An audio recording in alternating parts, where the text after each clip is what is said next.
And welcome to education tutorial channel. आज हम देखिए यहाँ पे स्टार्ट करने वाले हैं हिंदी, जो कि हमारा है ये है क्लास 12 का सामान्य हिंदी। ये हमारा है पद्यांश, जो कि हमारा चैप्टर नंबर 6 है। यहाँ पे हम डिस्कस करने वाले हैं पूर्वा उर्वशी अभिनव मनुष्य। ये द्वारा किसके द्वारा लिखा है कवि जो है इसके, वो है रामधारी सिंह दिनकर। तो यहाँ पे हम अभिनव मनुष्य के बारे में बात करेंगे, क्योंकि हम पूर्वा उर्वशी इन दोनों के बारे में मतलब इसके जो पद्यांश हैं, इन जो भी इनके बारे में है वो हम पार्ट 1 में बता चुके हैं। तो आप सब उन्हें देखने के बाद ही ये वीडियो देख रहे होंगे, तो आपको और अच्छे से इसमें समझ में आ जाएगा। तो यहाँ पे हम डिस्कस करेंगे अभिनव मनुष्य। अभिनव मनुष्य में हम आपको संदर्भ, प्रश्न, व्याख्या, ये तीनों यहाँ पे हम आपको बताएंगे, जो कि हमारा बहुत ही इंपॉर्टेंट चैप्टर है। मतलब ये चैप्टर ही बहुत इंपॉर्टेंट है, इससे बोर्ड में पूछे जाते हैं, इससे एक क्वेश्चन जरूर बनता है। तो आइए चलिए हम स्टार्ट करते हैं। पहला यहाँ पे देखिए पद्यांश। पहला यहाँ पे पद्यांश आपको दिया गया है, एक है हमारा अभिनव मनुष्य का, है बहुत बरसी धरती। देखिए आपको सबसे पहले यहाँ पे मीनिंग पता रहना चाहिए, मतलब इसका जो अर्थ है वो आपको पता रहना चाहिए। जैसे यहाँ पे लिखा है धरित्री। अब धरित्री का मतलब यहाँ पे क्या होता है, धरित्री का मतलब होता है पृथ्वी, क्योंकि आप जानते हैं धरती को मतलब पृथ्वी को ही धरती कहते हैं। तो वही यहाँ पे लिखा है धरित्री, तो इसका मतलब क्या हो गया पृथ्वी। और देखिए आप लिखा है अमृत की धार, इसका मतलब होता है संतों और महात्माओं। क्या होता है, अमृत की धार मतलब होता है संतों और महात्माओं। आगे का हम देखते हैं यहाँ पे, तो आगे लिखा है देखिए, पर नहीं अब तक सुशीलतम हो सकता संसार।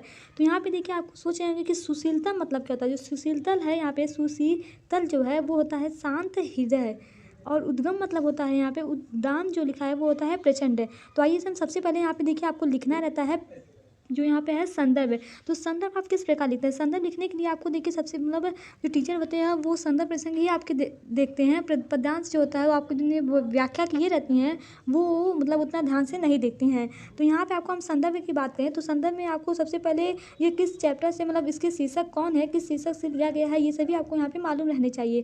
तो यहाँ पे देखिए संदर्भ इस प्रकार लिखेंगे, प्रस्तुत पद्यांश हमारी हिंदी पाठ्य पुस्तक में संकलित रामधारी सिंह दिनकर। आपको हम पहले ही बताएं कि किसने लिखा है, रामधारी सिंह दिनकर द्वारा रचित काव्य खंड कुरुक्षेत्र के अभिनव मनुष्य शीर्षक कविता से उद्गृहित है।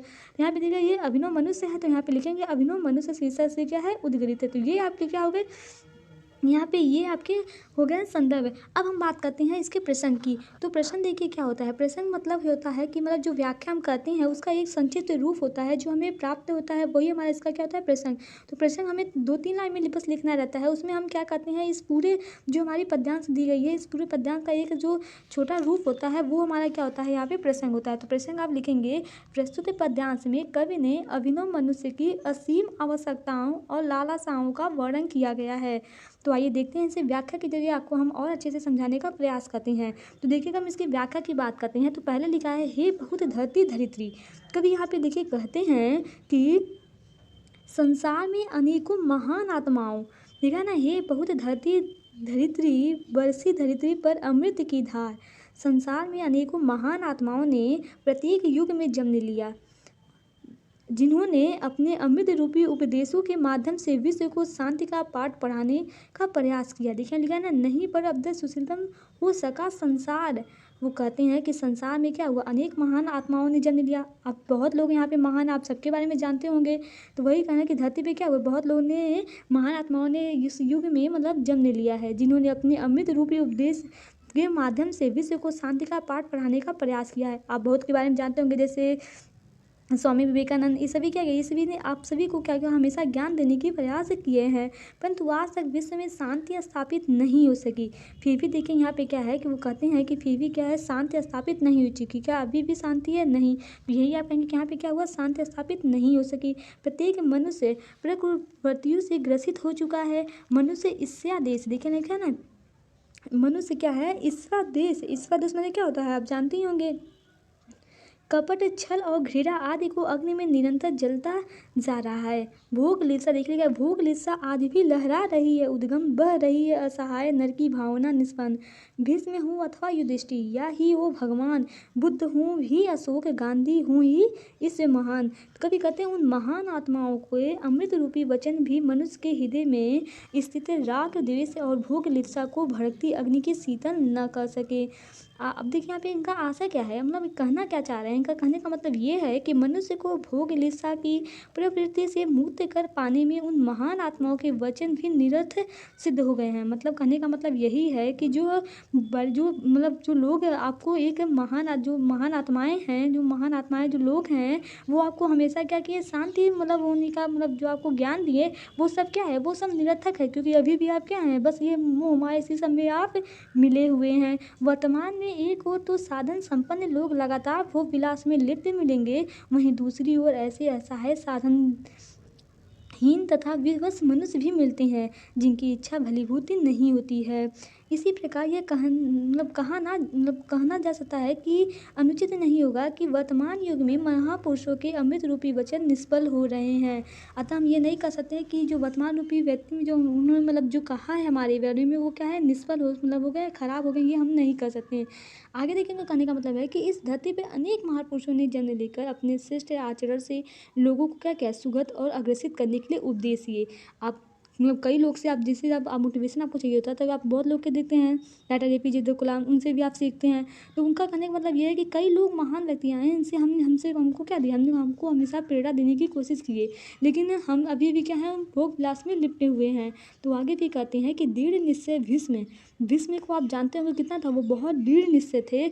सत्यनिष्ठ युधिष्ठिर, जो युधिष्ठिर थे वो क्या थे, स्वष्टनिष्ठ थे। अहिंसा का मार्ग प्रशस्त करने वाले गौतम बुद्ध है। अशोक, महात्मा गांधी के बारे में आप तो बहुत जानते होंगे, क्योंकि इनके बारे में इतिहास में आप भी पढ़े होंगे। तो बोलते हैं महात्मा गांधी, प्रभु ईसा मसीहा, ऐसे ही महापुरुष हैं, ऐसे ही कई महापुरुष हैं जिन्होंने समय समय पर जन्म लेकर संसार को सुगत की ओर ले जाने का पथ प्रदर्शन किया है। ये हमेशा क्या किया, ये संसार को आगे ले जाने के लिए हमेशा क्या किए, प्रयासरत रहे हैं। अब देखिए यहाँ पे आपको दिखाई दे रहा होगा, ये अंडरलाइन, इसका मतलब होता है कि मतलब यहाँ पे ये जो 4 वाक्य जो आपको दिए गए हैं, इसका अंडरलाइन किया गया है, इसका आपको यहाँ पे अर्थ बताना रहता है पेपर में। आप टोटल यहाँ पे नहीं बताएंगे, लेकिन हम आपको पूरे का अर्थ बता दे रहे हैं, जिससे आपको मतलब अगर बाई चांस ये लाइन यहाँ पे दे दिया जाए तो आप इसका भी अर्थ बता सके। अब आगे देखिए क्या कहते हैं हम, कि सिर झुका सबको सभी को श्रेष्ठ निज से मान, मात्र वाचित ही उन्हें देता हुआ सम्मान। यद्यपि मनुष्य ने इनके उपदेशों को श्रद्धा भाव से, देखिए लिखा है, सिर झुका सबको सभी को श्रेष्ठ निज से मान। जो मनुष्य थे वो इनके उपदेशों को श्रद्धा भाव से स्वीकार और इसके श्रेष्ठता का मान भी रखा। व्यक्ति ने क्या किए, उन्होंने देखिए यहाँ पे लिखा है कि उन्होंने जो वाक्य कहा उसका हम लोग क्या किए, उसका हम लोग अनादर थोड़ी ना किए, उसका हम लोग मान रखा, उनके वाक्य पे मतलब पथ पे चलने की कोशिश की। परंतु उनकी श्रेष्ठता मौखिक मात्र थी, उनकी जो श्रेष्ठता थी वो कैसी थी, मौखिक मात्र, मतलब मुँह से बोल दिया बस इतना ही। उसका प्रयोग मनुष्य में व्यावहारिक आचरण में नहीं किया। जो उनका मतलब उन्होंने जो कहा, इसका प्रयोग हम अपने जीवन में नहीं कर पाए। बस हम लोग बोलते हैं कि हाँ हम झूठ नहीं बोलते, हम सत्य बोलते हैं, ये तो सिर्फ मुँह से बोलते हैं। क्या रियल में कभी मतलब ऐसा हो ही नहीं सकता कि कोई झूठ ना बोले। तो वही यहाँ पे कहा गया है कि उनका हम लोग बस क्या किए, मौखे ऐसे बोल दिए मुँह से। और उसका कभी देखिए लिखा है, मात्र वाचिक मतलब बोलना, मुँह से बोल दे, कभी उसका हम लोग सम्मान नहीं किए, कभी अपने जीवन में उस चीज़ को हम लोग उतारे नहीं। आगे कहते हैं, इसी कारण आज वह अन्य लोगों का शोषण करके उन्हें दुख देता है। आज का मनुष्य दूसरों को दुख की आग में झोंक कर स्वयं भी उसी आग में जल रहा है। और देखा, दर्द कर पर स्वयं भी भोगता दुख वदार, मतलब दूसरों को उस आग में डाल के और स्वयं भी क्या कर रहा है, दुख ही भोग रहा है। जैसे आप एक कहावत भी पढ़ी होगी, बुरा देखन मैं चला बुरा न मिले कोई, इस टाइप का। तो उसमें इसको क्या है, उसमें भी यही है कि लोग क्या कर रहे हैं, लोग दूसरों को दुख दे रहे हैं तो खुद वो उस दुख में निहित है। वह आज भी अभिनव मनुष्य मात्र कठिन से है, परंतु उसकी करनी आदिम युग के मारों के समान नहीं है। तो ये यहाँ पे टोटल इसके क्या हो गई, व्याख्या हो गई, जो आपको समझ में आ गई। अब देखिए यहाँ पे कुछ काव्य का सौंदर्य भी आपको लिखना रहता है, जैसे हुआ कि रस कौन सा है, अलंकार कौन सी है, भाषा कौन सी थी इनकी, ये सब आपको यहाँ पे लिखना रहता है, जिससे मतलब पता चलता है कि आपको इस पद्यांश में कितना आपको ज्ञात है। तो यहाँ पर हम रस की बात करते हैं, तो देखिए इसमें कवि ने आपको हमेशा यही प्रेरणा दी है, शांत रस में से शांत होने का, अपने जीवन में क्या है, शांत लाने का, वही यहाँ पे है। तो रस की बात करें तो रस कौन सा होगा, रस यहाँ पे शांत रस हो जाएगा। अगर हम अलंकार की बात करते हैं तो यहाँ पे अलंकार जो होगा वो रूपक अलंकार होगा। कौन सा अलंकार होगा, रूपक अलंकार। और गुण होगा वो प्रसाद होगा। भाषा की बात करते हैं तो रामधारी सिंह दिनकर जी की जो भाषा थी वो साहित्यिक खड़ी बोली थी। कैसी थी, साहित्यिक खड़ी बोली थी। ये सब जो हम आपको बताए हैं, ये सब आप लिखेंगे तो आपको और इससे मतलब अच्छा इसमें होगा, मतलब आपको ज्ञात होगा। तो आगे हम दूसरे पद्यांश पे आते हैं। देखिए इसमें दूसरा पद्यांश हमारा है, आज की दुनिया विचित्र नवीन है, प्रकृति पर सर्वत्र है विजयी पुरुष आसीन। अब देखिए यहाँ पे अंडरलाइन किया हुआ है, मतलब आपको यहाँ पे इसकी व्याख्या करना है। तो सबसे पहले अगर हम संदर्भ की बात करें तो हमारी संदर्भ वही रहने वाली जो आपको हम पहले बता दिए हैं, क्योंकि यहाँ पे देखिए कुछ चेंज हो नहीं रहा, मतलब उसी पद्यांश का ये दूसरा पार्ट है, तो इसका संदर्भ जो होगा वो वही रहेगा। बात करते हैं प्रसंग की, तो प्रसंग यहाँ पे हम आपको बताएं कि प्रस्तुत पद्यांश में कवि ने स्पष्ट किया है, इसमें यह बात को कहा है कि आज का जो मनुष्य है वो इतनी अधिक प्रगति कर चुका है, मतलब जो आज का मनुष्य है वो क्या किया, इतनी अधिक प्रगति कर चुका है कि प्रकृति के सभी अंगों पर उसका नियंत्रण है। कहने का मतलब ये है कि आप अपने आसपास में ही देखते होंगे कि जो हमारे वैज्ञानिक थे वो इतनी अधिक प्रगति कर चुके हैं कि हर प्रकृति का, जैसे अब जो प्रकृति मतलब जैसे वर्षा हो रही है तो उसे ज्ञात करना, ये सब क्या है मनुष्य के हाथ में हो गया है, इसके नियंत्रण कर सकता है, परंतु फिर भी उसमें विवेक का अभाव है, ये इस पद्यांश में मतलब बताया गया है। तो आइए देखते हैं इसमें कहने का मतलब क्या है और इसकी पूरी व्याख्या को हम यहाँ पे समझते हैं। तो देखिए अगर हम व्याख्या की बात करें तो लिखा है, आज की दुनिया विचित्र नवीन है। कवि दिनकर जी कहते हैं कि जो आज की दुनिया है वो क्या है, नई तो है किंतु बड़ी विचित्र है। ये दुनिया क्या है आपको नवीन दिखाई दे रही है, मतलब नवीन तो है, मतलब आदिकाल से हम लोग यहाँ पे आए हैं वर्तमान काल में, तो ये क्या है नवीन है। तो वो कहते हैं कि आज की जो दुनिया है वो नवीन नई है, तो पर क्या है एक विचित्र है, मतलब अलग तरीके से है। आज मनुष्य ने वैज्ञानिक प्रगति के द्वारा प्रकृति के संघर्ष करते हुए सभी क्षेत्रों में विजय प्राप्त कर लिया है। देखा प्रकृति पर सर्वत्र है विजयी पुरुष आसीन। जो मनुष्य है वो प्रकृति पे क्या किया है, विजय प्राप्त कर लिया है, हर एक क्षेत्र में विजय प्राप्त कर लिया है। आगे देखिए, है बधी नर के करों में वारी विद्युत भाप। अब आप पे देखिए विद्युत आपको पता ही होगा, यहाँ पे लाइन मतलब विद्युत की बात कर रहे हैं। आज मनुष्य ने जल बिजली दूरी वातावरण का ताप आदि सभी पर अपना नियंत्रण कर लिया है। आप बिजली भी जानते हैं, आपको घर में लाइट है, ये सब क्या है, ये आपके द्वारा मतलब ये मनुष्य के द्वारा ही तो बनाया गया है। भाप वायु वातावरण इन सभी का क्या किया है वो नियंत्रण कर लिया है, सभी उसके हाथों में बंधे हुए हैं, सभी क्या है उसके हाथों में बंधे हुए हैं। हवा में मौजूद ताप भी उसकी अनुमति से ही बदलता है, अर्थात प्रकृति के लगभग सभी अंगों व्यवहार अवयवों और क्षेत्रों पर मनुष्य ने पूर्णतः अपना अधिकार कर लिया है। देखिए हुक्म पर चढ़ता उतरता है पावन का ताप। जो वायु का ताप है ये मनुष्य के हुक्म पे, मतलब मनुष्य के कंट्रोल में ये रहता है, मनुष्य जैसा चाहे वैसा इसे कर सकता है। तो वो कह रहे हैं कि इसका मतलब जैसे अब आपके घर में पंखा होगी, मतलब गर्मी के समय में देखिए अगर मतलब प्रकृति आपको हवा ना दे फिर भी आप अंदर से पूरे आराम से ऐसे बैठे रहेंगे, और ठंडी के मौसम में भी अगर सूर्य ना होगी फिर भी आपके अंदर ही मतलब रूम के अंदर का हीटर लगा दिया जाए तो पूरा गर्मी होगा। ये सब का कहने का मतलब ये है कि जो भी प्रकृति है वो सब उसके क्या है मनुष्य के हाथों में अब नियंत्रण हो चुकी है।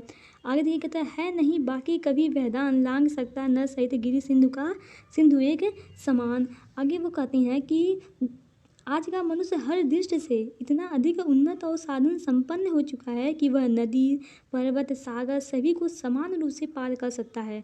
दिखेगा नर सरित सरित सरित मतलब क्या होता है नदी। तो कहते हैं कि जो यहाँ पे है वो पर्वत हो नदी पर्वत और सागर, यहाँ पे देखिए नदी नदी और पर्वत सागर सभी को समान रूप से पार कर सकता है जब उसके लिए कोई भी कार्य कठिन नहीं रह गया है। कहने का वास्तव यह है कि आज का जो मनुष्य है वो भौतिक दृष्टि से अत्यधिक प्रगति कर चुका है और प्रकृति के लगभग सभी क्षेत्रों एवं अंगों पर उसका क्या है पूरी तरह नियंत्रण हो चुका है। मानव ने अपनी क्षमता का अत्यधिक बढ़ा दिया है, मतलब बड़ा कर लिया है, परंतु दुर्भाग्य से उसमें विवेक का अभाव है। उसमें अभी भी क्या है विवेक का अभाव। जैसे अगर हम कहें कि जो इलेक्ट्रिसिटी है मतलब विद्युत है तो ये हमें फ़ायदा तो दे रही है लेकिन साथ में इससे क्या है नुकसान भी है। तो वही इसमें कहने का मतलब है कि भले वो कितना भी आगे क्यों ना चल जाए लेकिन उसमें भी अभी भी क्या है उसके दुर्भाग्य में उसके विवेक का क्या है अभाव रह जाता है। अब हम काव्यगत सौंदर्य की बात करते हैं तो काव्यगत सौंदर्य में बात करें तो भाषा तो वही रहने वाली है। अलंकार यहाँ पे रूपक अलंकार होगा और जो गुण होगा वो हमारा क्या हो जाएगा ओज हो जाएगा, और जो रस होगी यहाँ पे वीर रस होगी क्योंकि मनुष्य की वीरता के बारे में बताया गया। तो यहाँ पे कौन सी रस होगी वीर रस होगी। तीसरा यहाँ पे देखिए लिखा है शीर्ष पर आदेश कर अवथार्य प्रकृति के बस तत्व करते हैं मनुष्य के कार्य। तो यहाँ पे अगर हम प्रसंग की बात करते हैं तो इसका प्रसंग यहाँ पे क्या हो जाएगा। देखिए प्रसंग प्रस्तुत काव्य पंक्तियों में कवि ने अभिनव मनुष्य की असीम शक्तियों का ऊर्जपूर्वक चित्रण किया है। मतलब जो मनुष्य हैं इनकी जो शक्तियाँ हैं इसके बारे में बताया। शक्तियाँ का मतलब क्या है, शक्ति के बारे में यही है कि जैसे हम लोग कैसे मतलब प्रकृति का जो है वो उस पर नियंत्रण कर रहे हैं, ये सभी के बारे में यहाँ पे बताया गया है। तो ये चलिए हम जानते हैं और आपको और अच्छे से यहाँ पे पद व्याख्या की जरिए समझ में आ जाएगा। तो लिखा है देखिए शीर्ष पर आदेश कर अवधार्य। अब देखिए अवधार्य का मतलब क्या होता है, अवधार्य का मतलब यहाँ पे होता है धारण करके। अवधार्य, अवधार्य मतलब धारण करके। और मनुष्य का मतलब होता है मनुष्य। ये तो आप जानते हैं कि यहाँ पे देखिए कोई लोग कहेंगे कि मनुष्य, यहाँ पे मनुज लिखा है तो गलत है, तो यहाँ पे गलत नहीं है, ये मनुज वो मतलब मनुष्य लिखा गया है। और वरुणेश जो है उसका होता है जल देवता। वरुणेश जो होता है इसका क्या है, वरुणेश है। वरुण आप जानते हैं ना, वरुण, तो वरुणेश जुड़ा है तो ये क्या होता है जल देवता। तो यहाँ पे देखिए कवि कहते हैं कि आधुनिक मनुष्य, आधुनिक मतलब हम लोग जो इस समय के मनुष्य हैं, तो कहते हैं कि आधुनिक मनुष्य इतना शक्तिशाली है, वो क्या है, इतना शक्तिशाली है कि उससे भयभीत होकर प्रकृति के सभी तत्व उसकी आदेशों का पालन करते हैं। मतलब देखिए शीर्ष पर आदेश है, जो मनुष्य है वो इतना शक्तिशाली हो गया है कि जो प्रकृति के मतलब प्रकृति के जो सभी तत्व हैं वो क्या करते हैं, उसके आदेश का पालन करते हैं। मतलब जैसा चाहे वैसा मनुष्य कर सकता है। साथ ही मनुष्य के इच्छा अनुसार सभी कार्य करते हैं। और मनुष्य की जो इच्छा अनुसार होता है, जो मनुष्य जैसा चाहे वैसा वो सभी कार्य करते हैं। अभी हम आपको एग्जाम्पल के जरिए भी बताएंगे कि कैसा ये मतलब ये जो कहने का मतलब है इनका वो सही है एकदम से। मनुष्य सभी तत्व उसके आदेश का पालन करते हैं, साथ ही मनुष्य के इच्छानुसार सभी कार्य करते हैं। वर्तमान समय में जल देवता मनुष्यों की मांगों का पालन करते हैं, जैसे जहाँ जल की आवश्यकता है वहाँ जल की उत्पत्ति करा देता है। अब देखिए यहाँ पे लिखा है कि हुक्म मानव का महावरुणेश, मतलब जो जल देवता है वो भी, जल देवता मतलब पानी। अब जैसे आपको पता ही होगा कि चीन मतलब जो है वो अम्ल वर्षा करा सकता है, मतलब जहाँ चाहे तहाँ वो बारिश करा सकता है जब चाहे तब। ये नहीं कि हम भगवान पे डिपेंड करते हैं कि भगवान बारिश करवाएंगे तभी बारिश होगा। अब हम क्या कर सकते हैं, जहाँ चाहे तहाँ बारिश करा सकते हैं, भले उससे दुष्प्रभाव होता है हमारे, उससे बहुत अधिक प्रभावित होता है, लेकिन ये हम तो है कि मतलब उसमें बारिश से करा सकते हैं, ये कर सकते हैं। तो वही कह रहे हैं यहाँ पे कि जब जब जल की आवश्यकता होती है वहाँ जल की उपस्थिति करा देता है। जहाँ जल का अथाह भंडार है वहाँ नदियों पर बांध बनाकर सूखे मैदान बनाने में सक्षम है। अब देखिए पहले क्या होता था कि मतलब या तो बहुत अधिक बारिश मतलब बहुत अधिक जल इकट्ठा रहता है नदी में, तो हम लोग अब क्या करते हैं, अब जो नदी है वो आपको पता ही होगा, इसे मतलब बांध बना बना के ऐसे जो सूखे जगह है वहाँ पे क्या करते हैं, इसे भेजते हैं, प्रभावित कराते हैं। तो हर जगह हम लोग क्या करें, मतलब यहाँ पानी ना होने के बावजूद भी हम क्या किए, यहाँ से पानी यहाँ तक प्रभावित कर दिए। तो वही यहाँ पे है कि मतलब सूखे मैदान बनाने में भी क्या है, ये सक्षम है, कर सकता है। यहाँ तक कि उसने जल बरसाने की विद्या को इच्छानुसार ग्रहण कर लिया है। ये आपको पता ही है कि अम्ल वर्षा हो सकती है मतलब चाइना के द्वारा। वर्तमान समय में रेडियो यंत्रों के माध्यम से संदेशों को इच्छित स्थानों तक पहुंचा देता है। अब आपको देखिए लिखा है करता सत्यगुरु अंबर वहन संदेश। संदेश का मतलब ये क्या है, जैसे आप अगर अपने घर में इस समय बैठे होंगे तो आप मतलब यहाँ पे बात मतलब हम आपको पढ़ा सकते हैं, तो ये किसके द्वारा से, ये मनुष्य के द्वारा तो हो रहा है, प्रकृति में तो ऐसा कुछ था ही नहीं। तो ये सब मनुष्य के द्वारा ही हो रहा है कि हमारे जो संदेश हो रहे हैं वो आप तक पहुँच पा रहे हैं। आप अपने घर में आराम से बैठ के पढ़ रहे हैं, तो यहाँ से आपको कैसे मालूम चल रहा है, एक संदेश के द्वारा ही मालूम तो चल रहा है आपको। तो यही यहाँ पे कह रहे हैं कि ये सब प्रकृति जो है वो मनुष्य के हाथों में आ चुका है, समझ लीजिए। अब देखिए यहाँ पे क्या है, नव्य नरी की मुष्टि में विकराल है सिमटते जा रहे हैं प्रत्येक क्षण दिक्कत। इस आधुनिक मनुष्य की मुट्ठी में समस्त दिशाएं, जो सभी दिशाएं होती हैं आपको पता ही है, बस 4 दिशाएं नहीं टोटल 10 दिशाएं होती हैं, प्रतिक्षण समाई जा रही हैं। आज मनुष्य के इस अथाह समुद्र में ही नहीं बल्कि अपार आकाश में है, अर्थात वह पक्षी की भांति आकाश में स्वतंत्र विचरण करता है। जो मनुष्य है वो क्या कर रहा है, देखिए प्रत्येक क्षण दिक्काल, वो हर एक समय क्या करता है, दिशा और समय दोनों। दिक्काल मतलब होता है दिशा और समय, काल मतलब होता है समय, और दिक मतलब यहाँ पे क्या होगा, दिशा। तो दिशा और समय वो क्या कर रहा है, आकाश में स्वतंत्र की तरह विचरण कर रहा है। आगे देखिएगा, यह मनुष्य जिसका गगन में जा रहा है यान, कांपते जिसके करों को देखकर परमाणु। अब आपको पता होगा कि जो यान है वो क्या होगा, आकाश में जा रहा है।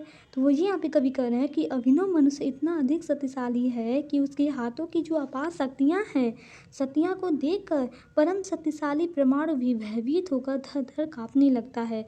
वो क्या कहना है कि परम शक्तिशाली परमाणु है वो भी क्या कर रहा है, काँपने लग रहा है, उसकी इतनी शक्तियाँ हैं। मतलब हर चीज़ अब इंसान के मतलब मनुष्य के अंदर क्या हुआ, कंट्रोल हो चुका है, चाहे वो प्रकृति हो या कुछ भी हो, सब क्या है उसके अंदर में आ गए हैं। तो अगर हम यहाँ पे काव्यगत सौंदर्य की बात करते हैं तो काव्यगत सौंदर्य यहाँ पे क्या हो जाएगा, अगर रस की बात करते हैं तो रस यहाँ पे क्या होगा, वीर रस होगा। क्योंकि यहाँ अभी भी हम आपको पता है कि यहाँ पे मनुष्य की वीरता के बारे में बताया गया कि मनुष्य कैसे इतना आगे बढ़ जा रहा है, किस प्रकार से कैसे वो प्रकृति पे अपना हक जमा रहा है या अपने प्रकृति को अपने मुट्ठी में बांध रहा है। अगर हम यहाँ पे अलंकार की बात करते हैं तो वो यहाँ पे अनुप्रास अलंकार है। कौन सा है? अनुप्रास अलंकार है। और भाषा तो वही रहने वाली है, साहित्यिक खड़ी बोली। तो आइए हम अगले पद्यांश में देखते हैं। ये देखिए, ये हमारा चौथा पद्यांश है। खोल कर अपना हृदय गिरी सिंधु भू आकाश है सुना जिसको चूके निज मुखत्तम इतिहास। अब देखिए यहाँ पे अगर हम प्रसंग की बात करते हैं तो प्रसंग यहाँ पे हमारा क्या हो जाएगा? कवि ने प्रस्तुत पद्यांश के माध्यम से अभिनव मनुष्य की प्रकृति पर विजय, उसकी सफलताओं एवं लगातार प्रगति करने रहने की प्रवृत्ति को उजागर किया है। यहाँ पे कवि ने ये बताया है कि जो मनुष्य की प्रगति है, जो मनुष्य की सफलताएं हैं, वो किस प्रकार से आगे बढ़ रही हैं, उसे यहाँ पे उजागर किया है, मतलब यहाँ पे प्रदर्शित करने का प्रयास किया है। तो आइए से हम व्याख्या के जरिए आपको बताते हैं। तो यहाँ पे देखिए लिखा है, खोल कर अपना हृदय गिरी सिंधु भू आकाश। अब देखिए सिंधु का मतलब आप समझ लीजिए, ये एक आप जानते हैं एक सिंधु नदी, तो वही यहाँ पे लिया गया है, मतलब समुद्र नदी से ही तात्पर्य है उसका। अब भू माने भी है तो पता होगा, भू माने धरती, इतना तो आपको जानकारी होगी, पर्यायवाची तो आप जानते ही हैं। और नीच माने होता है अपना। नीच माने क्या होता है? नीच माने होता है अपना। और गुहत्तम मतलब होता है सर्वाधिक गोपनीय। गुहत्तम मतलब क्या होता है? सर्वाधिक गोपनीय। तो आइए से हम व्याख्या के जरिए आपको बताते हैं तो और अच्छे से आपको समझ में यहाँ पे आ जाएगा। कवि कहता है कि वर्तमान युग में मनुष्य का जो ज्ञान है शोधात्मक प्रवृत्ति एवं साहसिक कार्यों के परिणाम स्वरूप पर्वत, सागर, पृथ्वी, आकाश भी हृदय खोल कर अपना सर्वाधिक गोपनीय इतिहास बता चुके हैं। वो कहने का देखिए यहाँ पे मतलब उनका क्या है, कवि कहना क्या चाहते हैं कि जो वर्तमान में जो व्यक्ति हैं, जो मनुष्य हैं, जो मनुष्य का ज्ञान है वो कैसा है? वो शोधात्मक है। शोधात्मक प्रकृति मतलब हर क्षेत्र में उसका मतलब शोध करता रहता है। शोधात्मक प्रकृति एवं साहसी कार्यों के परिणाम स्वरूप पर्वत, सागर, पृथ्वी, आकाश, इन सभी के हृदय में खोल कर मतलब अपना सर्वाधिक गोपनीय इतिहास बता चुके हैं। मतलब इन सभी के मतलब पर्वत क्या है, प्रकाश, आकाश, ये सभी के बारे में वो क्या है, मतलब खोद कर उसमें क्या करता है, जांचता रहता है, पढ़ता रहता है, मतलब इसके इतिहास के बारे में जानकारी करने की पूरी कोशिश करके में जुटा हुआ है। मतलब बता चुके हैं ये सभी को मतलब पता है कि पानी, आकाश, पृथ्वी ये सब क्या कैसे किस प्रकार होती हैं, सभी के बारे में वो जान चुका है। फिर आगे देखिए, खुल गए हैं पर्दे, रहा अब क्या अज्ञेय। अज्ञेय मतलब अज्ञेय का मतलब होता है कि मतलब अब क्या रह गया कि अनजान। जिससे इनका कहने का मतलब ये है कि आज प्रकृति के समस्त रहस्यों में पर्दा हट चुका है। मतलब ऐसा कोई रहस्य नहीं है जो हमें पता ना हो। आप सबको तो पता ही होगा, क्योंकि आप सब मतलब जीके थोड़ा जानकारी होगा ही, तो आपको पता होगा कि कौन सा क्या चीज़ नया डेवलप हो रहा है इसमें। अर्थात अब कुछ भी अज्ञात नहीं रह गया है। इसके पश्चात भी मनुष्य ऐसी उपलब्धियों को अर्जित करने का इच्छुक है कि जिन्हें सफलतापूर्वक हासिल करना असंभव प्रतीत होता है। मतलब देखा जाए तो आपको पता ही होगा, अगर मतलब क्या है असंभव क्या हो सकता है इस समय, यही कि हम एक मतलब प्राण जो है वो नहीं कर सकते, मतलब किसी के जीवन को बचा नहीं सकते, वो हमारे हाथ में नहीं होता है, वो भगवान के ही हाथ में होता है। तो वही यहाँ पे कहना है कि इसके बारे में वो ये चाहता है कि हम इसे भी कर लें कि किसी की जान को बचा सके। तो ये इसमें क्या है, ये पॉसिबल नहीं है, ये कोई मतलब ये असंभव है। फिर भी इसमें क्या है, प्रयासरत हुआ है कि इस चीज़ को खोजने में कि कैसे क्या हो, इस चीज़ के लिए क्या हुआ, वो प्रयास कर रहा है। वो अपने लिए ऐसे दुर्गम व कठिन मार्ग तथा बाधाओं को आमंत्रित करता रहता है। कभी यहाँ पे कहते हैं जैसे जो वैज्ञानिक होती हैं वो क्या करते हैं, वैज्ञानिक सोचते हैं कि हम कोई नया चीज़ खोजें, मतलब कुछ अलग सा जो मतलब हमें किसी तक मतलब ले जाए, वो उस चीज़ के बारे में खोजते हैं। तो इसका मतलब क्या है, वो खुद आमंत्रित करते हैं कठिनाइयों को। वो क्या करते हैं, खुद आमंत्रित करते हैं कि कठिनाइयाँ मेरे पास हैं, जिसमें मैं उसमें प्रयासरत रहूँ, उस कठिनाइयों को मतलब सही करूँ। तो वो करते हैं, कवि कह रहे हैं कि जो मनुष्य है वो खुद आमंत्रित करता है कठिनाइयों को, बाधाओं को, जिन पर कठिनाइयाँ से ही नहीं परंतु सफलता प्राप्त की जा सकती है। अब आगे देखिए क्या है, सोचने का और करने का नया संघर्ष है। वह चिंतन एवं कर्म की दृष्टि से बारंबार नए तौर तरीके से संघर्ष करने के लिए तत्पर रहता है। यहाँ पे मनुष्य के में बताया गया है कि सोचने और क्या कहें, नया संघर्ष करने के लिए, नव्य जय का क्षेत्र पाने को नया उत्कर्ष। वो क्या कहता है, देखिए नवीन विजय प्राप्त करने के लिए सतत रूप से आगे बढ़ने रहने के लिए इच्छुक रहता है। आपको भी अगर यहाँ पे देखा जाए तो कवि एक तरीके से आपको ही प्रेरणा दे रहा है, आपको प्रेरणा ये दे रहा है कि हमें हर वक्त क्या करना चाहिए, हर चीज़ सीखने के लिए इच्छुक रहना चाहिए। ये नहीं कि मतलब देखिए यहाँ पे बताया, वो खुद बता रहा है कि जो मनुष्य होती हैं वो परेशानियों को आगमन करते हैं कि आओ परेशानियाँ, मैं उनका सामना करूँ, मेरे जीवन में हमेशा क्या है, परेशानियाँ हैं जिससे मैं उनका क्या करूँ, सामना करूँ। तो ये वो खुद कहते हैं। तो वही यहाँ पे बताया गया है कि वह चिंतन एवं कर्म की दृष्टि से बारंबार नए तौर तरीके से संघर्ष करने के लिए तत्पर रहता है तथा नवीन विजय प्राप्त करने के लिए सतत रूप से आगे बढ़ने रहने के लिए वो क्या करता है, इच्छुक रहता है। अगर हम यहाँ पे काव्य का सौंदर्य की बात करते हैं तो रस जो होता है वो वीर रस होता है, क्योंकि अभी भी यहाँ पे आपको वीरता के बारे में ही बताया गया है मनुष्य के। अलंकार की बात करते हैं तो वो यहाँ पे अनुप्रास अलंकार होगा। आइए नेक्स्ट पद्यांश पे आते हैं, क्योंकि बहुत लंबा होता जा रहा है और मेरे पास टाइम भी क्या है, कम। आगे यहाँ पे देखिए, हम पचमा देखते हैं पद्यांश। पर धरा सुपरी सीता श्लिष्ट स्वाद विहीन, यह पड़ी पोथी न दे सकती प्रवेग नवीन। एक लघु हस्तामलक, यह भूमि मंडल गोल, मानव ने बढ़ लिए हैं सब पृष्ठ जिसके खोल। तो यहाँ पे देखिए अभी भी आपको समझ में आ गया होगा, यहाँ पे वीर के बारे में ही बात करेगा तो रस तो वीर रस ही होने वाला है। देखिए लिखा है, सबसे पहले हम आपको प्रश्न की बात करते हैं। प्रस्तुत पद्यांश में मनुष्य के द्वारा पृथ्वी के समस्त रहस्यों को जान लेने का वर्णन किया गया है। इसमें ये जो मनुष्य के जो पृथ्वी का मतलब जो रहस्य है कि पृथ्वी की उत्पत्ति कैसे हुई, पृथ्वी पे कौन से लोग रहते थे, पृथ्वी बना कैसे, इसका निर्माण कैसे हुआ, ये इतना ठंडा इतना गर्म है, यहाँ पे पानी क्या दिखता है, ये सभी के बारे में आपको पता होगा। आप भूगोल पढ़ते होंगे, आपको जानकारी होगी। और इतिहास में भी आपने पढ़ा होगा कि इसका निर्माण या कैसे हुआ, ये सभी के बारे में आपको पता ही होगा, क्योंकि आप 8th में ही मतलब इतिहास भूगोल के बारे में पढ़े ही होंगे। तो यहाँ पे देखिए वही यहाँ पे कवि बताने की कोशिश कर रहा है। तो आइए इसे हम व्याख्या के जरिए आपको बताते हैं उसका कहने का मतलब क्या है। कवि कहता है कि आरंभिक समय में, मतलब पहले की बात करता है कि मनुष्य की प्रवृत्ति खोजबीन करने की रही है। आरंभिक समय से जो मनुष्य की जो प्रवृत्ति है, जो कार्य है, वो क्या है, वो खोजबीन तो करने का है, मतलब रही है। इसी के फलस्वरूप मनुष्य ने संपूर्ण पृथ्वी का निरीक्षण कर उसका विश्लेषण किया। देखिए, पर धरा सुरक्षिता विशिष्ट स्वाद विहीन, संपूर्ण पृथ्वी, सुरक्षिता मतलब होता है भली भांति परीक्षा की गई, जांची गई, मतलब जैसे सुपरीक्षिता। अब देखिए परीक्षिता मतलब होता है परीक्षा, मतलब क्या होता है, आपके विवेक को, मतलब आपके जो आपने क्या पढ़ा इस सभी का जांचने का एक तरीका है परीक्षा, उसी को बताया गया है। तो वही यहाँ पे कह रहा है कि भली भांति जांच करना, वही क्या है, सुपरीक्षिता है। अब देखिए यहाँ पे लिखा है वो संपूर्ण पृथ्वी का निरीक्षण कर उसका विश्लेषण किया है। वो पृथ्वी के बारे में निरीक्षण करके क्या कहता है, उसका विश्लेषण किया है कि कैसे ये कैसे बना, ये सभी उसने बताया है। अब पृथ्वी पर ऐसा कोई तथ्य मौजूद नहीं है कि जिससे मनुष्य अवगत ना रहा हो। विशिष्ट स्वाधीन, मतलब यह बड़ी पोथी न दे सकी विवेक, कहते हैं कि मतलब अभी ऐसा कोई तथ्य है ही नहीं जिसे मनुष्य ना जानता हो। हर चीज़ मनुष्य को पता है, आप ज्ञात कर सकते हैं। इस समय तो और डिजिटल हो गया है, आप गूगल से पूछ सकते हैं कि कैसे क्या होता है, कहाँ से क्या नहीं, आपको सभी चीज़ की जानकारी वो दे सकता है। तो आगे देखिए क्या है, वैज्ञानिक दृष्टि से देखा जाए तो वर्तमान समय में अभिनव मनुष्य के लिए पृथ्वी पर आकर्षण हेतु कोई वस्तु या पदार्थ अछूता नहीं रह गया है।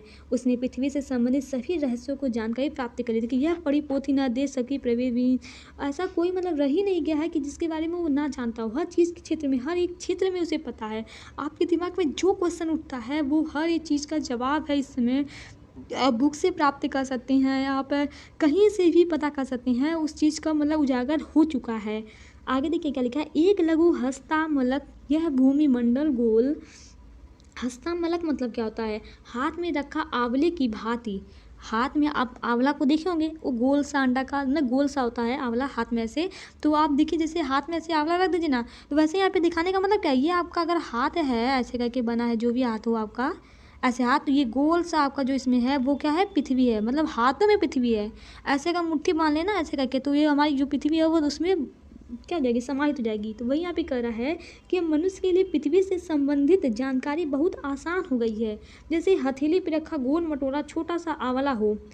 अतः मनुष्य ने पृथ्वी रूपी पुस्तक के एक पृष्ठ से अवगत होकर ही उसके कंठस्थ याद कर लिया है। देखिए, मानव ने पढ़ लिया है सब पृष्ठ उसके खोल, मतलब जो मानव है, जो मनुष्य है, वो इस प्रकार जैसे आप अपने बुक का पृष्ठ खोलते हो ना, याद करते हो ये पाठ ऐसे करके, तो वैसे वो करना चाहते हैं कि पुस्तक के एक पृष्ठ से अवगत होकर मनुष्य भी क्या क्या है, सभी चीज़ को पढ़ लिया है, सभी चीज़ को याद कर लिया है। उसके लिए कोई यहाँ पे ये बात नहीं है कि मुझे ये चीज़ नहीं पता है, सब चीज़ उसको पता हो गया है। तो वही यहाँ पे कवि का कहने का तात्पर्य है। तो आप काव्य का सौंदर्य में हम आपको बता ही दिए हैं कि यहाँ पे अलंकार तो रूपक उपमा अलंकार होगा, यहाँ पे सॉरी उपमा अलंकार होगा, और छंद मुक्त होगा, और भाषा तो खड़ी बोली ही रहने वाली है। रस की तो आपको पता ही है, रस हम नहीं बताएंगे। अब देखिए यहाँ पे हमारा अगला पद्यांश है, 6वां पद्यांश। किंतु नर प्रज्ञा सदा गतिशालीन उद्गाम ले नहीं सकती, वहीं रुक एक पल विश्राम। पर परिचित भूमि यह पोथी पठित प्राचीन, सोचने को दे उसे अब बात कौन नवीन। यह लघुग्रह भूमि मंडल व्योम यह संकीर्ण, चाहिए नर को नया कुछ और जग विस्तीर्ण। तो आइए देखते हैं, सबसे पहले हम बात करते हैं इसके प्रसंग की। तो प्रसंग की बात करते हैं तो कवि यहाँ पे क्या कहना चाहता है। कवि ने ये बताया है, ये बताकर मतलब बात पर जोर देने की बात कर रहा है, जोर दिया है कि मानव ने अत्यधिक प्रगति कर ली है, मानव बहुत आगे जा चुका है। सोच लीजिए जो चीन है वो एक सूर्य बनाया है, मतलब सूर्य से कई गुना ज़्यादा वो एक मतलब उसका मतलब प्रकाश है, मतलब सूर्य समझ लीजिए उसने एक सूर्य बना दिया है। अब आप सोच लीजिए कितना आगे वह जा चुका है। तो वही कहना है कि मानव ने अत्यधिक प्रगति कर ली है, उसने संपूर्ण सृष्टि से संबंधित ज्ञान प्राप्त कर लिया है और आज भी वह और अधिक ज्ञान को प्राप्त करने के लिए क्या है, प्रयत्नशील है। अब आप सोचेंगे कि हम बार बार चाइना की बात क्यों कर रहे हैं, मतलब चाइना ही हर क्षेत्र में आगे जा रहा है इसलिए बार बार उसी का नाम आ रहा है, वही सब अजीबोगरीब कार्य कर रहा है। तो भारत भी कार्य कर रहा है, भारत भी प्रगतिशील मतलब है, चल रहा है, लेकिन उसका क्या है, ज़्यादा विस्तार होता जा रहा है। तो आइए देखते हैं मतलब यहाँ पे क्या है। हम सबसे पहले आपको व्याख्या की बात करते हैं, जिससे आपको प्रश्न भी आपको समझ में आ जाएगा। तो प्रस्तुत पद्यांश के माध्यम से कवि क्या कहना चाहता है, कवि दिनकर जी कहना चाहते हैं कि मानव की बुद्धि, जो मानव की बुद्धि है वो क्या है, निरंतर तीव्र गति से चलती रहती है, वो हमेशा गतिशील रहती है, ऐसी क्या करती है, आगे बढ़ती रहती है। वह एक पल के लिए भी नहीं रुक सकती, वह एक सेकंड के लिए नहीं रुक सकती। अब सोच लीजिए आप ही का जो मन है वो क्या होगा, आप कभी यहाँ पे पढ़ रहे होंगे, कुछ समय बाद आपको घर में याद आएगा कि मम्मी कुछ बना रही होंगी, मुझे जाके खाना चाहिए, ऐसा सोच रहे होगे ना कि मतलब टोटल आपका दिमाग ऐसे स्थिर नहीं रहता है, आप ऐसे सोच रहोगे। अभी आप सोचोगे कि पढ़ोगे, फिर आप सोचेंगे कि वाकई में चीन ऐसे बना लिया है, तो आप वीडियो रोक के पहले सर्च करोगे कि चीन ने सूर्य बनाया है कि नहीं, ये आप जानने के लिए कोशिश करेंगे। लेकिन ऐसा नहीं है, आपको वीडियो पहले पूरा पढ़ना है, फिर बाद में आप सर्च कर लीजिएगा, क्योंकि सर्च करने के लिए बहुत समय आपके पास है। तो यहाँ पे देखिए क्या है, बुद्धि निरंतर तीव्र गति से चलती रहती है, वो कभी क्या है, रुकती नहीं है। वह एक पल के लिए भी नहीं रुक सकता, उसकी बुद्धि एक क्षण के लिए भी विश्राम नहीं कर सकती। देखिए ले नहीं सकती वह एक पल के लिए विश्राम, मतलब एक सेकंड के लिए। आप रात को जब सोते हैं ना तब भी आपका दिमाग चलता रहता है, भले ही आप सो रहे होगे, आपको पता है कि हम सो रहे हैं, लेकिन आपका दिमाग वहाँ पे स्थिर नहीं रहता। तभी आप तो सपने देखते हैं, सपने कैसे देखते हैं, मतलब दिमाग में कुछ चल रहा है, वही तो आपके सपने में आता है। तो वही यहाँ पे कह रहा है कि हमारा जो दिमाग है ना वो एक सेकंड में नहीं, मतलब आप 70 साल तक, अगर 70 साल के व्यक्ति हैं तो 70 साल तक आपका दिमाग थकता नहीं, मतलब चलता रहता है। आप सोच लीजिए कितना आपसे दुगना, कई दुगना ज़्यादा वो काम करता है आपके लिए। तो देखिए आगे यहाँ पे क्या है, यह परीक्षित भूमि यह पोथी पठित प्राचीन है, मनुष्य ने इस धरती रूपी पुस्तक को, ये धरती रूपी पुस्तक माना है जिसे हम खोल खोल के पढ़ना है और हमें याद करना है। तो वही कहना है कि मनुष्य ने इस धरती रूपी पुस्तक को भली भांति तरीके से पढ़ लिया है, टोटल पूरा ज्ञात कर लिया है, पठित करके मतलब पढ़ लिया है टोटल, और यह उसके लिए पुरानी पढ़ चुकी, अर्थात अब इस धरती से संबंधित तथ्यों को जानना शेष नहीं रह गया है। वो क्या कह रहा है, अब देखिए कोई पुस्तक आपके पास होगी, जैसे आप जिस समय अगर 12 में होंगे तो आपके पास जो 11 की पुस्तक होगी, तो आप क्या सोचेंगे, ये कहेंगे कि जो हमारी बुक है ये मतलब 11 की, ये तो हम पूरा पढ़ लिए हैं, अब इसे पढ़ना नहीं है, क्योंकि पूरा सिलेबस खत्म होने के बाद ही आप तो अगला चैप्टर आता है, मतलब अगले क्लास में जाते हैं। तो वही यहाँ पे कह रहा है कि यह पृथ्वी भी इसी प्रकार है, मतलब अपने जीवन से सोचिए कि उन्होंने बताया कि जो हमारी पृथ्वी है वो एक पुस्तक की तरह है, जिसे हम पूरा पढ़ लिए, इसमें सब कुछ है ही नहीं, इसे खगोल पूरा पढ़ चुके हैं, अब हम अगले पुस्तक पे आना चाहते हैं, अगला बुक हमें दीजिए। तो जैसे मतलब यही तो बात है। तभी देखिए बुक का मतलब क्या है, जैसे इस समय आपके पास क्या है, अभी आप 12 के पढ़ेंगे, जब ये टोटल आप पढ़ लेंगे मतलब पूरा खत्म हो जाएगा, पास हो जाएंगे, तो आप आगे की पढ़ाई पढ़ेंगे, उसके लिए जैसे बीएससी हुआ, फर्स्ट ईयर जो भी हो, आप वहाँ पे उसके बुक के पढ़ेंगे, तो आपके यहाँ पे क्या हो रहा है, सिलेबस चेंज हो रहे हैं, बुक के बारे में आपको जानेंगे, मतलब अलग अलग तरीके के लिए। ऐसे ही यहाँ पे मतलब जो कवि है वो ये बताने के लिए प्रयास किया है कि जो हमारी पृथ्वी है वो एक पुस्तक है। सोचिए एक हमारी पहला पुस्तक था जो कि हमारा ये क्या है, 11 का पुस्तक है। अब देखिए जो हमारा मंगल है ये अगला ग्रह है, अरे इसमें हम पुस्तक की बात कर रहे थे, तो ये तो हमारा पुस्तक नहीं है ना, ये हमारा क्या है, ये हमारा दूसरा पुस्तक है मंगल। ऐसे ही हम बात करते हैं किसी और पे जाएंगे, मतलब चंद्रमा सोच लीजिए, चंद्रमा पे चलिए, इससे पहले लाना चाहिए था क्योंकि चंद्रमा के बारे में हम जानकारी प्राप्त कर लिए हैं। तो सोचिए चंद्रमा मतलब है, तो हम 11 में थे तो ये हम इसे पढ़ चुके हैं, पृथ्वी के बारे में जान चुके हैं। अब हम 12 आए हैं तो 12 में क्या कर रहे हैं, मंगल के बारे में पढ़ रहे हैं। फिर हम 13 में जाएंगे तो इसमें हम क्या करेंगे, चंद्रमा के बारे में पढ़ेंगे। तो वैसे ही यहाँ पे उसने बताया, उसने क्या बताया कि हमारी जो पृथ्वी है वो पुस्तक की है, इसे हम पढ़ चुके हैं, अब हम अगले पुस्तक पे आ रहे हैं, तो मंगल के बारे में जानेंगे। तो देखिए यहाँ पे वही आपको मतलब समझ में आ गया होगा कि इसका कहने का मतलब क्या है। यहाँ पे सभी पुरानी पढ़ चुकी है, अतः मानव के सामने समस्या ये है कि वह अपने कदम किस ओर बढ़ाए। अब उसे समझ में नहीं आ रहा कि वो जाए तो कहाँ जाए। देखिए जैसे चाइना सूर्य के पीछे भाग रहा है, मंगल के पीछे भाग रहा है, पृथ्वी जो है अभी चंद्रमा, भारत जो है वो चंद्रमा के पीछे भाग रहा है। तो वैसे ही सब भाग रहे हैं, सब इधर उधर जैसे भटक रहे हैं, उन्हें कुछ मिल ही नहीं रहा है तथ्य कहाँ पे वो जाएं।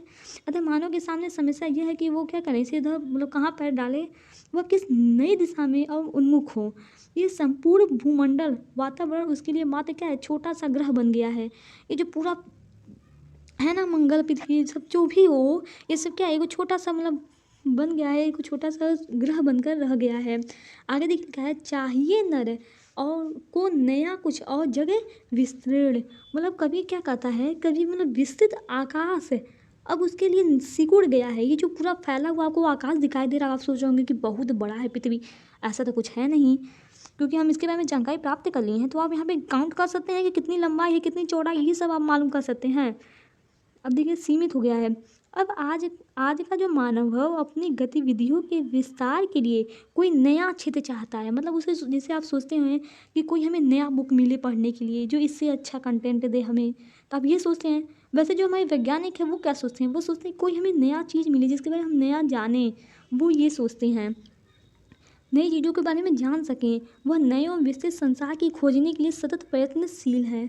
तो ये आपको शायद समझ में आया होगा, हम बहुत अच्छे से मतलब डिटेल में इसको ले जाके आपको बताए हैं व्याख्या इसकी, तो काफ़ी आपको मज़ा भी आया होगा ये जान के कि कुछ आपको नए तरीके से जानकारी प्राप्त हुई। अगर हम बात करें काव्यगत सौंदर्य की यहाँ पे, तो रस तो शांत रस होने वाला है, क्योंकि हम अपने मन को शांत कर रहे हैं ना यहाँ पे। और जो हमारी भाषा है वो छंद, जो भाषा तो शुद्ध खड़ी बोली है, और अलंकार जो है वो यहाँ पे रूपक अलंकार है। तो अगले पद्यांश पे आते हैं। अब देखिए हमारा अगला पद्यांश है सातवां पद्यांश है। मतलब अगर हम बात करें प्रश्न की यहाँ पे, तो देखिए यहाँ पे प्रस्तुत पद्यांश में कवि इस बात पर जोर देना चाहता है इसमें कि मानव ने अत्यधिक प्रगति कर ली है, उसने संपूर्ण सृष्टि से संबंधित ज्ञान प्राप्त कर लिया है, वह इस सृष्टि का सर्वाधिक ज्ञानवान प्राणी है। अब यहाँ पे देखिए ये तो इसकी व्याख्या, अरे प्रश्न हो गया। ये प्रश्न किस प्रकार से है ये हम आपको व्याख्या के जरिए बताएंगे कि उसका कहने का मतलब क्या है, क्योंकि व्याख्या में बहुत सटीकता रहती है, सॉरी प्रसंग में, जो आपको समझ में नहीं आ रही होगी, तो यहाँ पे व्याख्या के जरिए आप पूरी अच्छे से समझ सकते हैं। देखिए पहला लिखा है, यह है मनुज। अब आपको पता ही होगा मनुष्य के बारे में हम पहले बता चुके हैं। यहाँ पे मनुष्य का मत है मनुष्य, मनुष्य का अर्थ क्या है, मनुष्य है। ब्रह्मांड का सबसे सुरम्य प्रकाश, ब्रह्मांड का क्या है, सबसे सुरम्य प्रकाश, कुछ छिपा सकते न जिससे भूमि या आकाश। कवि जी कहते हैं कि यह सत्य है कि मनुष्य इस सृष्टि की सबसे सुंदर रचना है। कवि कहते हैं कि जो मनुष्य है ये क्या है, इस सृष्टि की सबसे सुंदर रचना है। ये क्या है, सबसे सुंदर रचना है। मतलब आपने सोचा होगा कि प्रकृति में पर्वत बनाए, पहाड़ बनाए, पेड़ बनाए, ये सभी बनाया होगा, प्रकृति के द्वारा ही हमें मिला है, लेकिन जो मनुष्य मिले हैं ना ये सबसे सुंदर है। इन्होंने मतलब पूरा हल ही दे दिया मनुष्य को पैदा करके। ये क्या है, वो कहते हैं कि पूरा मतलब मनुष्य क्या है, इस सृष्टि की सबसे सुंदर रचना है। यह विज्ञान से पूर्णतः परिचित हो चुका है। आकाश देखिए लिखा है, कुछ छिपा जा ना सके भूमि या आकाश, यह मनुष्य जिसकी शिखा उद्गम। आकाश से लेकर पाताल तक कोई रहस्य शेष ही नहीं रहा है जो इससे छिपा हुआ हो, जो इसने ज्ञान न लिया हो। यह ज्ञान का अनुपम भंडार है। जो मनुष्य क्या है, ये ज्ञान का मतलब देखिए, हर अब देखिए मनुष्य, यहाँ पे हम कोई व्यक्ति की बात नहीं करें, मनुष्य टोटल मतलब मैं मनुष्य की बात करूँ, चाहे कोई व्यक्ति हो, चाहे वो मिसाइल मैन हो, देश के आपके प्रधानमंत्री हो, कोई भी हो, वो तो एक मनुष्य ही है ना। तो यहाँ पे मनुष्य की बात कर रहा है। मतलब कभी ये कहते हैं कि जो मनुष्य है वो क्या है, भगवान ने मनुष्य को भेजकर समझ लीजिए पूरा हल ही दे दिया है उसको भेजकर। इसमें मतलब कुछ है ही नहीं, सब के बारे में जान चुका है।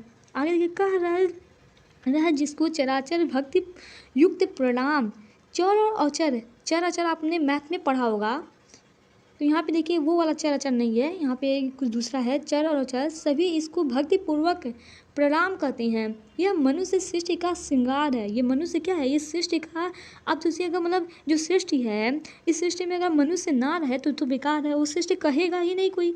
तो वही यहाँ पे कहा है कि जो मनुष्य है ये क्या है, जो सृष्टि का श्रृंगार है। ये जो मनुष्य है वो क्या है, इस सृष्टि का श्रृंगार है। जैसे आप मतलब आप लोग के श्रृंगार के रूप में कहते हैं तो आप सब क्या होते हैं, पाउडर क्रीम ये सब लगाते तो ये सब आपके श्रृंगार में आ जाएगा। तो वही यहाँ पे कह रहा है कि जो मनुष्य है वो क्या है, इस सृष्टि का श्रृंगार है। ज्ञान का, विज्ञान का, आलोक का आगार है। अब देखिए यहाँ पे आगार का मतलब होता है भंडार। आगार मतलब क्या होता है, भंडार। या अगर और कहीं ये वाक्य आ गया तो आप जान जाएंगे कि आगार का मतलब क्या होता था, भंडार होता है। ज्ञान और विज्ञान का अद्भुत भंडार है।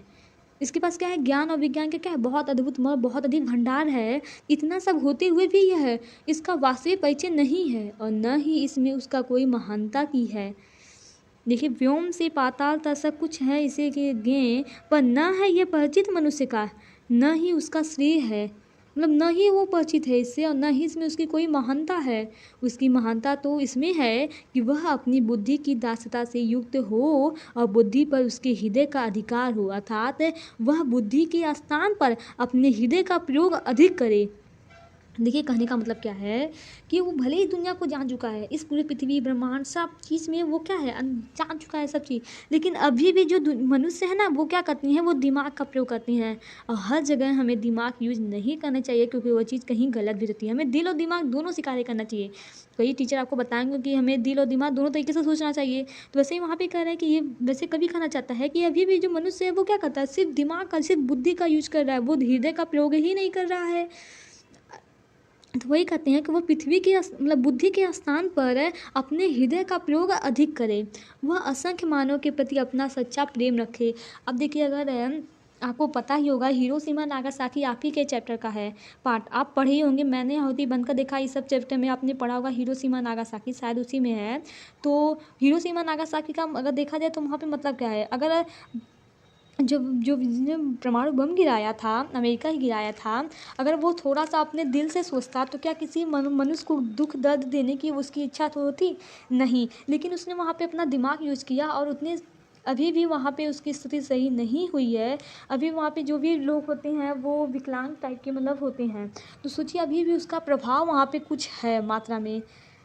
तो देखिए, वही यहाँ पे कवि कहना चाहता है कि जो मनुष्य है वो हमेशा दिमाग से सोचता है, वो कभी दिल से सोचता नहीं है। अगर दिल से सोचता तो आज हिरोशिमा नागासाकी पे परमाणु बम नहीं गिराया गया होता, लेकिन वो अपना फ़ायदा सोचने के लिए वो क्या किया, दिमाग से सोचा।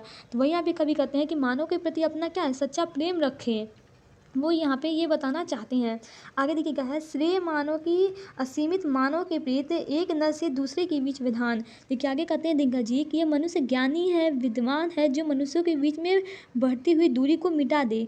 वास्तव में वही मनुष्य श्रेष्ठ है जो स्वयं को एकाकी ना समझे बल्कि संपूर्ण पृथ्वी को अपना परिवार समझे। देखिए, वो कहना चाहते हैं कि जो मनुष्य है वो अकेले ना सोचे कि मैं विश्व पे राज करूँ। जैसे चाइना इस समय है, चाइना इसमें क्या है, चाइना इसमें बहुत फेमस है। वो चाहता है चाइना कि मैं पूरी पृथ्वी पे राज करूँ, सब मेरे अधीनस्थ हो। मैं सबसे पहले ये सोचता है कि सब लोग क्या है, मेरे अधीनस्थ हो।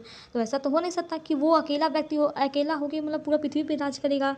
तो वही यहाँ पे कहना है, कवि कहना चाहते हैं, कवि का ये जो वाक्य लिखा है यहाँ पे ना, उसको जाके चाइना को बता देना चाहिए और हिंदी में पूरा व्याख्या करके उसे समझाना चाहिए कि देख, यहाँ पे कवि ने ये भी लिखा है तेरे लिए कि हमें अकेला नहीं रहना चाहिए, हमें पूरे जो हमारी पूरी पृथ्वी है ये हमारा क्या है, एक परिवार है, और परिवार को छोड़ना, उसे मारना, ये तो सब गलत बात है। लेकिन उसे कहाँ समझ में आएगा, वो तो क्या, वो तो पूरा पृथ्वी को अपने नष्ट करना चाहता है। ऐसा हो भी नहीं सकता, वो कर भी नहीं पाएगा, लेकिन प्रयास तो यही करता है। देखिए यहाँ पे क्या है कि आज मनुष्य के व्यवहारिक उन्नति को बहुत मतलब उन्नति बहुत कर ली है, मतलब उसने बहुत आगे बढ़ गया है, पर पारंपरिक प्रेम भाव कम होता जा रहा है। पर इससे क्या हो रहा है, प्रेम भाव कम होता जा रहा है। जैसे मतलब पहले क्या होता था कि कोई भी होता है, जैसे इसमें 1 जनवरी होता है तो इसमें क्या करते हैं आप सब, जैसे हम लोग पहले जो होता था, पहले जब दूसरा मतलब ऐसे बात मोबाइल नहीं थी तो आप क्या करते थे, सबके घर जाते थे, उनसे बातें करते थे, आप उनको विश करते थे। अब क्या हुआ है, अब तो हम फ़ोन भी नहीं करते हैं, व्हाट्सएप के जरिए क्या करते हैं, चैट कर लेते हैं कि हैप्पी बर्थडे या जो भी हो, हैप्पी न्यू ईयर से बोल देते हैं, वो हमें रिप्लाई भी कर देते हैं। तो इससे क्या हुआ, हमारे मतलब जो प्रेम भाव है ये सब क्या है, ये सब का मतलब धीरे धीरे क्या है, उसमें दूरियाँ आ रही हैं। पहले हम उनसे बातें करते थे, फिर बोलते थे, अब हम क्या करते हैं, बिना बोले बिना कुछ कहे सीधे चैट करके द्वारा ही हम सब ज्ञात कर लेते हैं। तो ये क्या है, इसमें इससे इससे क्या हो रहा है कि हमारे बीच में क्या हो रही है, दूरियां बढ़ती जा रही हैं। तो वही यहाँ पे कवि कह रहे हैं, कवि कहते हैं कि मनुष्य की बुद्धि पर उसके हृदय का अधिकार हो गया, मतलब हो जाए।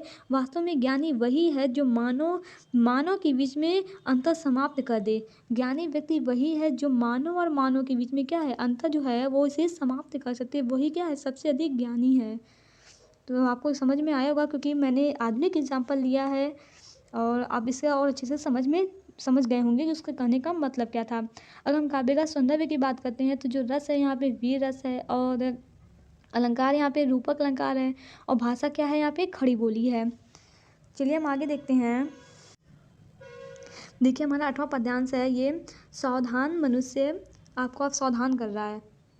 यदि मनुष्य है तलवार तो इसे दे फीक, तजकर मुँह स्मृति के पार।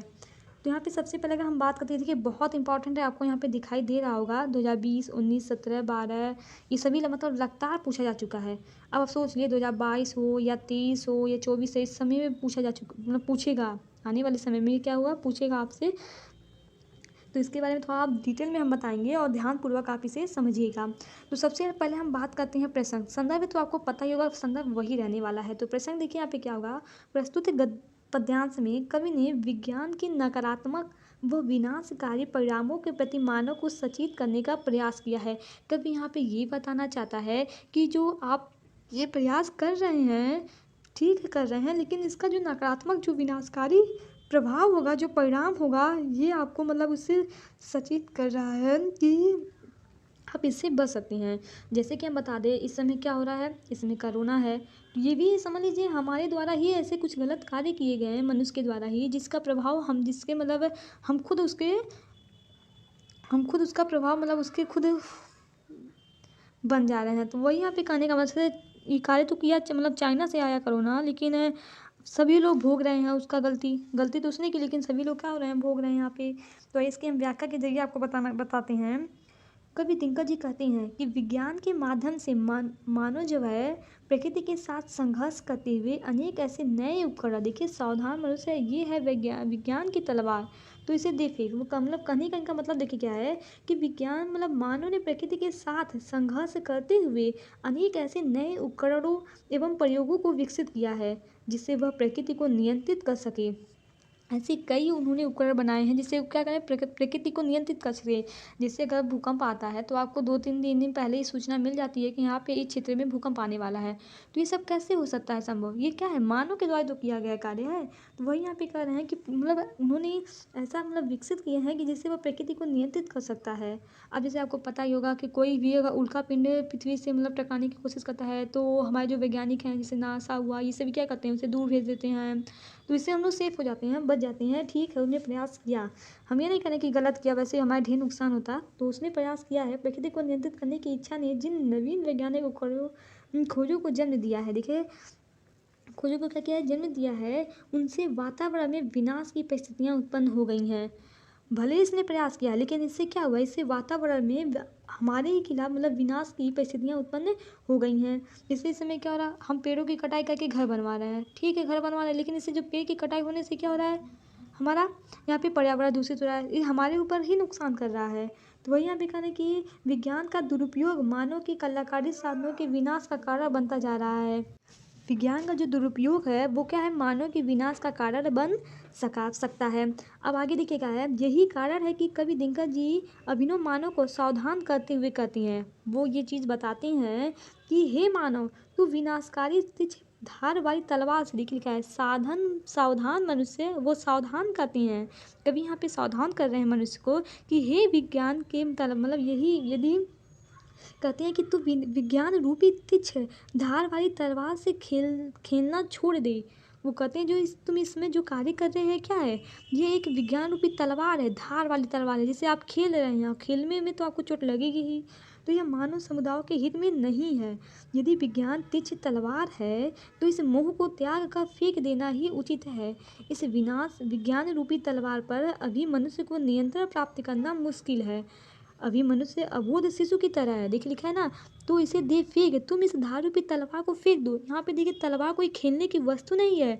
इस समय जैसे आपने कई चीज़ में आप क्या कर रहे हैं, पेड़ों को काट के उनका घर बनवा रहे हैं, जो भी कर रहे हैं, जिससे हमारे पर्यावरण को नुकसान हो रहा है। और परिवार को नुकसान क्या हो रहा है, वो प्रभाव भी हम ही पे पड़ने वाला है। तो वही यहाँ पे कह रहा है कि ये जो तलवार रूपी तुमने ये कार्य कर रहा है, इसे सबको छोड़ दो। हो चुका है सिद्ध, तू शिशु अभी अज्ञान। वो हमें क्या कहते हैं, हमें एक शिशु के रूप में मतलब मान रहे हैं। मनुष्य को उन्होंने क्या बताया है, एक शिशु के रूप में कर रहे हैं कि अभी मनुष्य अबोध शिशु की तरह है। उसे फूल एवं कांटों में अंतर करना मालूम नहीं है। वो कहते हैं जो फूल और कांटा है, क्या हमारे लिए सही है, क्या हमारी गलत है, इस चीज़ के बारे में हम जानकारी नहीं प्राप्त किए हैं। देखिए लिखा है ना, फूल और कांटों की तुझे कुछ भी नहीं पहचान। वो कहते हैं फूल और कांटों में कोई अंतर हमें पहचान नहीं है। वह कांटों को फूल समझकर उसकी ओर आकर्षित हो रहा है। हम क्या कर रहे हैं, हम इस समय सोच रहे हैं कि हमें बस फ़ायदा ही फ़ायदा चाहिए, तो हम कांटों को भी फूल समझ रहे हैं और उसके अग्रसित होते चले जा रहे हैं, जो कि हमारे लिए गलत है। क्योंकि उसके पास जाने से हम जब ऐसे हाथ रखते हैं तो चुभता है, दर्द होता है। तो ऐसे बाद में हमें प्रभावित करने वाला है, बाद में भी हमें इससे क्या हो रहा है, दर्द ही मिलेगा। अभी वह अबोध है, मतलब अभी वो क्या है, अज्ञानी है। आगे देखिए कहते हैं, खेल सकता तू नहीं ले हाथ में तलवार। कहते हैं कि अभी विज्ञान रूपी तलवार से खेलने में वह सक्षम नहीं है। अब वह इसकी तीक्ष्ण धार से अपने ही अंगों को घायल कर सकता है। अब कोई छोटा सा बच्चा हो, उसे हम खेलने के लिए डंडा उंडा की जगह अगर हम उसे तलवार थमा दें, ये बच्चा है, इसके हाथ में क्या क्या तलवार थमा दे, तो क्या करेगा, तलवार से ऐसे मारेगा जिससे उसे खुद चोट लग सकती है। तो वही कभी हमें भी इसी प्रकार बताया कि हम मनुष्य जो हैं, बिना कुछ जाने सोचे हर एक क्षेत्र में आगे बढ़ने की कोशिश बस कर रहे हैं, जिससे हमें पता नहीं कि इससे हमें क्या फ़ायदा हो सकता है, क्या नुकसान। तो ये हमारे ऊपर ही क्या हो रहा है, मतलब हमें भी चोट पहुंचा सकता है, हमें ही क्या है, हमारे अंगों को घायल कर सकता है। उसे अभी इससे सावधान रहने की आवश्यकता है, क्योंकि मानव की तनिक सी असावधानी से स्वयं उसके लिए विनाश का कारण बन सकती है। काट लेगा अंग, तीखी है बड़ी है धार। तनी से भी अगर हम लापरवाही कर देंगे तो ये हमारे जीवन से खेल सकता है। तो यहाँ पे देखिए आपको समझ में आया होगा। काव्यगत भाव की बात करती हैं तो जो रस है यहाँ पे वीर और शांत दोनों रस का प्रभाव यहाँ पे प्रभावित हो रहा है। और भाषा जो है वो साहित्य की खड़ी बोली है, अलंकार रूपक है। आई होप आपको यहाँ पे जो भी हम पद्यांश बताए हैं वो आपको समझ में आया होगा, क्योंकि ये इंपॉर्टेंट भी है और काफ़ी बार ये पूछा जा चुका है। तो आप सब इसे ध्यान से पढ़िएगा। Thank you watching my this video. अब जो अगला एक्सरसाइज है, चैप्टर नंबर 7, सॉरी जो हमारा चैप्टर है चैप्टर नंबर 7, वो हम आपको नेक्स्ट वीडियो में बताएंगे।